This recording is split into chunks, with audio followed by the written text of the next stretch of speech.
All right.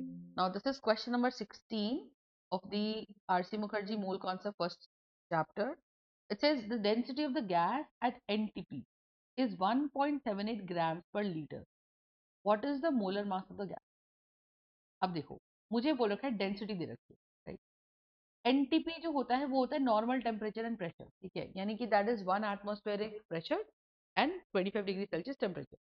तो जब हम एनटीपी कंडीशन की बात करते हैं हमको ये पता है कि 22.4 litres of gas contain contain 6.022 into 10 raised to power 23 particles,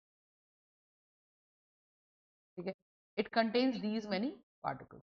तो if it contains these many particles, इसका मतलब क्या है कि भाई 6.022 into 10 raised to power 23 particles को ही तो हम क्या बोलते हैं, इसी को हम 1 मोल बोलते हैं। तो हम ये बोलेंगे कि 22.4 liters of the gas shall contain 6.022 into 10 raised to power 23 particles। सही बात है। अगर वो इतने पार्टिकल्स कंटेन करता है और मुझे ये पता है कि 1 लीटर का वजन 1.78 ग्राम्स है, ये मेरे को डेंसिटी से पता चला।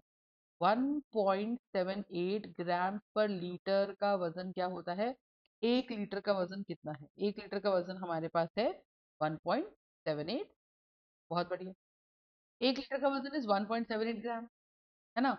तो और हमें पता है कि 1 मोल के अंदर 6.022 इंटू 10 की पावर 23 पार्टिकल्स आते हैं। और ये सारे पार्टिकल्स की वॉल्यूम कितनी है? ये सारे पार्टिकल्स की वॉल्यूम है 22.4 लीटर। सही बात है। ये सारे पार्टिकल्स की वॉल्यूम कितनी है? 22.4 लीटर।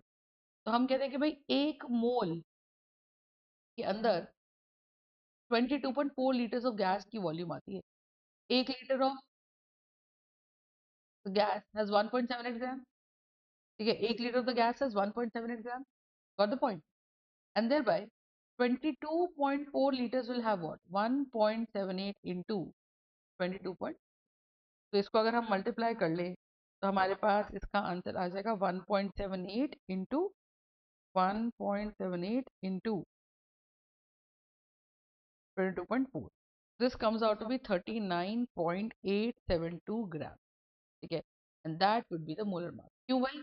क्योंकि 1 मोल ऑफ कोई भी गैस अगर होगी, मोलर मास का मतलब 1 मोल का मास।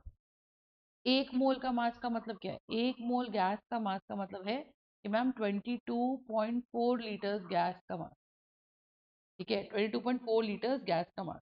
और अगर 22.4 लीटर्स गैस का मास है तो हम कह रहे हैं जी 1 लीटर का वजन तो डेंसिटी नहीं बता रखा है गैस का, तो 22.4 लीटर्स ऑफ द गैस का वजन कितना है? 1.78 into 22.4।